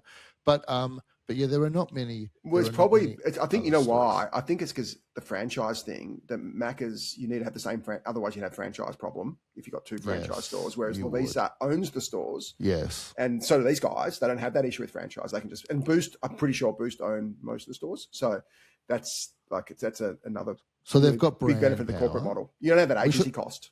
Yes, you're right. So we should say these powers are like Hamilton Helmer's 7 Powers book. We won't go through them again now. Go have a look at them. There are 7 powers. So brand, yes. You think they got anything else? What else? I think brand, yes, and definitely growing, and will grow over time. They'll get scale benefit, right? And remember the time to where Hamilton Helmer's powers work really well. It's not in the Microsoft situation where you go, Microsoft's got all the powers now, how great. It's where you're starting to see a business develop those powers. Exactly. That's where it's really beneficial. So here we see Lovisa. Here we see SkinKandy. You've got some brand power, but it's time. They've got 100 stores. They get to 1,000 stores like Lovisa, then they've got more brand power. So what you've got here is the makings, the near certain makings of brand power. It's probably not there yet. So this is where you want to invest, where you've got brand power down the pipe. And will you say the same about scale? I think they're developing scale. Yes, 100%. You say the same about scale. And as you get more, actually, I reckon they've actually got scale because that gross margin of the 90%, well, it was 90 or 50 if you include the service people. That there already is some scale there. They've got 100 stores with great buying power for sure. They can buy the ear care in bulk. They can buy the earrings in bulk. Like there's definite benefits already from scale there. So they also would have scale in the sense that they've got processes and systems and money to go and roll out stores efficiently. Yeah. And that beats other players. Yeah. But they don't have scale relative to Priceline. Now, Priceline is not a head-to-head competitor today because for whatever reason, we'll get to that at the end. But they don't have scale relative to prospective competitors. A lot of pharmacies selling a one, or maybe there's a chain of 5. Forget Priceline, that's one. Yeah. But against everybody but Priceline, they've got scale powers for sure. Yeah, that's true. So, I don't think they need to bother about any other powers. Like as a counter position, probably, but whatever, everybody does. As a vertical retail business, well, their counter position is what you said earlier on, which is where would people typically go? They wouldn't go to a specialist location that focuses on this demographic to provide this product and service. And so, but it's not true counter positioning because I was going to save this to later, but I'll say it now. Like, I don't know why Priceline doesn't look at this business and say we should open a sub brand called Priceline Piercing or something like that, and we should just go and replicate this model and roll it out. And like true counter positioning means if the incumbent tries to compete with me, they'll damage their own business. Yeah, well, this is not that. The counter positioning here is they can open a 40 square meter store. Priceline stores are massive. They can be popping stores in places Priceline can't. That's a nice counter position. But Priceline could do this. Priceline could say, we've got a store in Westfield, Bondi Junction, Chatston, wherever it might be. We're going to open a second store, Priceline Piercing. It's not a great name. I'm using it as a placeholder. But like we can open a second 50 metre store in the same mall. By the way, that will help our brand because we get a secondary store with some Priceline branding, and we can replicate this model. And we think they're building brand, but we've already got brand with the Priceline brand. Who owns API now? Is it Woolworths or Coles? Remember some franchisee went broke and they just recently. And but I think Woolworths own it. Who's the parent? I'm not sure. Yeah, because API got bought. It was a disaster for many years. But and so there's no network. There's no process power really. They've got something that's not cornered resource. I don't think so. Yeah, they've got something that's a power, but it's not a power, but it's powerful. Okay, which is the people behind this. It's not their first rodeo. Well, that's a cornered resource. The founder is a cornered resource. Well, the founder's not involved as much anymore, but we talk about Steve Jobs. The CEO and chairman, there are other people that know. They do have a cornered resource then. Yeah. Well, I would more say there's other people that know how to do this. It's let's say a 3 out of 10 as far as cornered resources go. Well, it's the founder's cornered resource, whatever you want. But definitely, if someone decides they want to do this business tomorrow and compete, they'd be competing against people who really know what they're doing and have a head start. Massive head start. That's the difference. And so it comes down to, do you want to buy this business for 30 times earnings? Yeah. So can I give you my 2 bull cases on it? So we gave sort of there's no real bear case really. It's all just sort of levels of bull cases. Well, what's the bear case is something happens where, I don't know, it would have to be competitive. The bear case. It's Priceline does Priceline. Or Chemist Warehouse, who we know are incredibly smart, start doing it because they see this opportunity. That said, let's say you can build Lavisa. If Lavisa does it. Let's say you could build $1 billion business. Even Chemist Warehouse, they're now 30. Like a Chemist Warehouse care that much about them? Maybe 1 billion. I don't know. Like they obviously. you know what Chemist Warehouse's business is. What's their business model? It's a media business. Media business. Get people into the store and sell them media. Yeah. So there's a non-zero chance Chemist Warehouse do it. So you're right. That's the competitive. But I think you look at the TAM is pretty significant here. I think they're probably not far off on the TAM. So you've got a massive TAM. Your TAM is also Levisa's TAM in a way because you can start selling other jewelry stuff. So there's that TAM. Because once you get the customer in that door, you've got the customer. There is actually no reason you can't start putting Lavisa stuff on the walls. Yeah, right? I'm not a fan of piercings myself, but people love them. So clearly, I don't think you're the target. I've got news for you. Not target market. It's hard for me. In a way, it's hard for me to put myself in the shoes of the customer. I think I'm not a customer. The next bet, Mike, should be if Adam loses the bet, he has to go and get some piercings. Wow. Actually, you've got to sample a SkinKandy experience. There's no way I'm getting a piercing, but I can't even collect from the 2 bets you owe me for. A ruby nose ring. That's what he has to get done. There's literally zero chance of happening. I don't think SkinKandy is selling ruby nose rings. By the way, the biggest, my biggest bull case on this is you go back to that graph I told you about, which I'm a bit annoyed that I didn't put lease costs in there, but is the EBITDA per store. And they've got stores that make, even if I'm assuming a big lease cost of, call it, I did I looked on Gemini, I said, what's the average lease cost for a store? They're probably paying 100 to 200K in annualized lease costs because they're small stores, they're 40 to 60 square meter stores. And shopping centers do love this stuff. So they're a kind of destination. So your shopping centers give good leases and you can put them in a strip mall, you can easily get 50 square. So I think they've got stores making 800K. And it costs them 300K. So you got your payback period of 4 months. This is the best stores. And this is obviously a mature store. But why I like what my GYG bull case is their franchisees make heaps of cash. These guys don't have franchisees, but they can make heaps of cash from stores. And that will get better as the powers grow. So the clear bull case here is they have a really profitable business at a store level. That's great. And they don't need franchisees. They can do it themselves. It's hard to think. It's hard to think why these guys aren't rolling out quicker, but all these guys need to do is just rinse and repeat, and not just in Australia. You've got UK, you've got US, you've got other countries. Nobody's done this really anywhere well that I know. I'm obviously not deep in this sector, but as far as I know, these guys are, and same as Lavisa. Lavisa's global, so I think they can follow the Lavisa global rollout. There's a massive TAM here. These guys are the best in the business. It's profitable now. I'm not sure what there is to not like about this. Yeah, and I don't think it's expensive at 30 times PE at all. Well, that's the only thing that people could have an issue with, I think, is do I want to pay 30 times PE for a piercings business? But not for a business growing like this with these margins. I mean, for a business... Not only is it growing, it's got this huge growth potential. Yeah.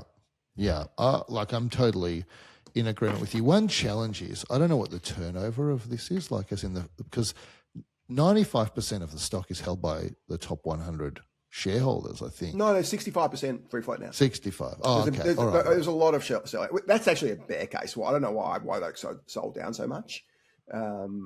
That's I can tell you a bigger bear case. I can tell you that Trent got into this business relatively recently because he believes in the potential of it. I suspect Mark sold down quite a lot as well. Founder sold down more than I would have liked. He's been doing it for a while, though. Yeah, 2010. But this seems to be a rocket ship about to take off. But he might not have made any shares at all. He might not have made other money from other stuff. Who knows? I'm not denying that. But this, to me, I'm bullish about this business. Really bullish. I'd be holding on for grim life if I'm a shareholder. If I'm a founder as well. Maybe, but I'm looking now at the last few days of trade. Yeah, how many? Is this? 2 weeks or something. Yeah. So one day there was 2 million shares that changed hands. So that's $4 million, Yeah, let's call it, low. 4 mil. Yeah. But most days, there's a couple of days, one day that got to $500,000, one day that looks like it got to 250K. Most days look like they're 100K or whatever. I think it might be hard to get in and out of this stock. Or maybe I'm wrong. You can rebut me on that. But the current volume does not look very high on this stock. But having said that, it's a very small market cap stock. I mean, this is a micro cap stock. So maybe that's just how it works. I don't know. You know what? I'm kind of trying to find things I don't like about this, but I should shut up because mostly the criticism we get is, why are you so bearish on everything and everything's a short? And like I can tell you definitively for both of us, this is absolutely not a short. Well, our last two, both SiteMinder and this, we both really like. And SiteMinder's been on a tear since we spoke about it. It was actually on a tear before we spoke about it in Venice, but it's been on a real tear. It's up 30% in a few months and 15% since we both liked it. I think these guys similar. I think these guys. I think it's going to be a slow burn. I think they're going to have to prove to the market over the course of 2 or 3 years that they can actually roll it out. But I can't see why it can't be $1 billion business in 5 years' time.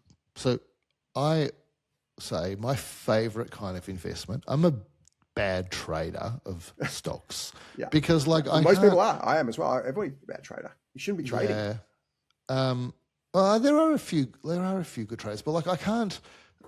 When something is crazy, I can't go near it, even if I think it's going to get crazier. Because anyway, we both have that problem, and so I look at this, and this is my favorite kind of business. It is a founder is involved, it's got good management, you can see a great long-term path. So I believe in the business, I believe in the leadership, and I believe in the TAM. This to me is a business where you can potentially invest and say, ring me in 5 years and then ring me again in 10 and tell me how the investment's gone. I think this is potentially one of those businesses.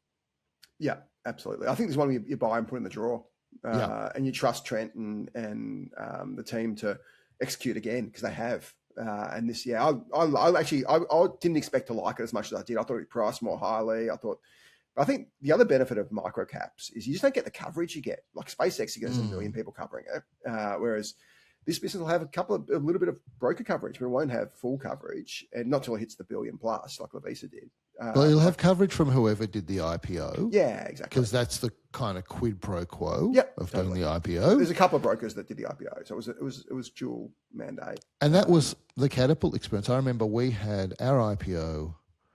I can't even remember who did the IPO, to be totally honest. And it was a long time ago. And we got coverage. We got 10 years, 11 years. And we got coverage. Forget about them. Bell Potter was one. Yeah. And I remember Canaccord declined the IPO because they were conflicted. It wasn't a great decision by them, but we've since become close to them. So redemption was there. And we were too small for it. Was like, this was like, I mean, we say this is small, 220 mil. Right. I would have loved to be 220 mil IPO. We were like 60 mil. It's like hard to get. That was years ago. 60 mil in your day was like 200 now. No, it wasn't. 60 mil was still tiny in, when did we IPO? 2015. It was still tiny in 2015. It was tiny. Yeah. And so, and gradually as you grow, you get more coverage. And there's only 2 reasons that investments banks cover you. One is because Chinese walls might not entirely be real, which means they're covering you because they want corporate activity, ECM, make money out of your transactional. Charities. Yeah. And, they say got Chinese walls, or those things are separate. And the second reason they cover you is because they think that you're going to go up. And if they tell the people that invest through them, funds or wealth management, like high net worths, if they tell them to buy you, they'll make money and then they'll get trade and whatever it is. So I think, this will get more coverage over time, especially with this management team involved. They're a known team. So I think we're just continuing to just be boring and say, we think it's great. We'll very much agree on this one. Good suggestion by yourself. Actually, it wasn't me. I can't remember who suggested this. It was 100% me. What are you talking? Really? I think it was you. I was thinking about it. I was actually thinking about it, but you did say it. This is what happens. To your credit, I'll give you credit for this. I was merely thinking about it a few weeks ago. Well, this is the most work I do. I say to you, I think we should look at this company, and so. But then you write it. Then you write it up, and I understand why you feel like it came from you because you do 412 times the work that I do. Mike, you know this SkinKandy brand. Were you familiar with this brand or not? I actually had never heard of it. When you put it in the group chat, I'd honestly never heard of it. I'm shocked. I thought you've got like 100 piercings, Mike. You know, I've always been adverse to piercings and tattoos because You're clean cut. When I was a boy, my dad used to tell me he'd get really angry at me if I ever got a piercing or a tattoo, and I think it just lives with me now. Yeah. I had a pierced ear as a kid. Did you actually? Yeah. What the hell? Okay. Yeah. This is you talk about burying the lead. We need a photo of that for the LinkedIn page this absolutely need a week. It photo. has to happen. I thought it was very I'm cool. getting Robin Schiffman on the phone. I'll be getting a myriad of photos from Adir's youth. That is the new cover art, the new podcast cover art will be Adir with a nose ring or whatever the hell you had. And not only an earring, and tongue ring as well. And no, just an earring. And then I went to Israel, and I was like 19. I thought I was very cool with this earring. And so I didn't just have like a little stud, I got like a pretty big sleeper, and I can't believe this revelation has come an hour and 40 minutes into the podcast. This is our listeners will be furious to hear. The people who have dropped off and missing the morsel. I should have asked this ahead. This is my interviewing fail. The thing about getting your ears pierced is if you look at my left ear, there's still a hole there. It's closed up, but it doesn't go away entirely. So it's like, a fossil. My left ear has a fossil of a previous life. Yeah, I can certainly say I've never had a piercing and never will, unless somebody pierces me when I'm dead or something like that. But thank you guys. That was a great episode. Again, as always, we'll see everybody, of course, on Saturday for our Ask Us Anything episode, which has been back after a couple of weeks hiatus. We had an amazing, obviously, chat with Matt Hine last week, and we're back with our fantastic Ask Us Anything episode. So thank you guys. Thank you, Will, for popping on. Don't forget, if you want to win that incredible $500 Luxury Escapes voucher, and also Adir has promised to get some other vouchers as well next week. I'll get vouchers. We will also, I might give the two Melbourne to Malé and return flights. The only way you can get to Maldives direct on Luxury Escapes. We'll give 2 economy tickets. My God, that's a great... that's the person who does the best ramp up on social. Could be LinkedIn, can be whatever. That's amazing. People actually do this anyway. So a very deserving person will get the 2 tickets. And I'll get Will and Mike to maybe choose that. I'll obviously stay well out of it. But we'll just supply the tickets. And we're getting closer to announcing an extension on that flight. So you'll be able to go hopefully next year as well, not just this year. So we'll have those 2 economy tickets. We'll give it a bunch of different flights to choose from. So the biggest ramp up, how much you love the Contrarians, how much you want to see Adir's nose ring, how much you want to touch Adir's biceps. Any of that will count. And they will win the 2 tickets. So maybe we'll give a couple of weeks for this. So we'll announce this in a couple of weeks. That sounds great. Well, that's a great prize. Very good. I was going to give away your house, by the way, if you wouldn't have come up with a good prize. So you saved your house. And I'll just say, guys, well done. Make sure you head over to thecontrarianspod.com for summaries of every episode, as well as some exclusive writing from What's both. The URL? It's thecontrarianspod.com. Yep. And as well as that, you can head to the YouTube channel, just search The Contrarians with Adam and Adir. We're slowly trying to get full video episodes of each episode. As well as that, there's just highlight clips of the show going up as well. So however you want to consume the show, we're hoping to have a solution for you. Yeah, we're going to be very close. Well, this episode will be up in full, and we're going to get as many as we can up in full. I've got this fancy setup. I didn't bring this light up to the Gold Coast for not putting it up in full. So this will be up. Well, I'm starting to feel a bit nauseous at the professionalism of this podcast. We've reached all new levels here. So thank you, everyone. We'll jump off. Let you get back to your Tuesday morning or whenever you're listening, and see everybody on Saturday.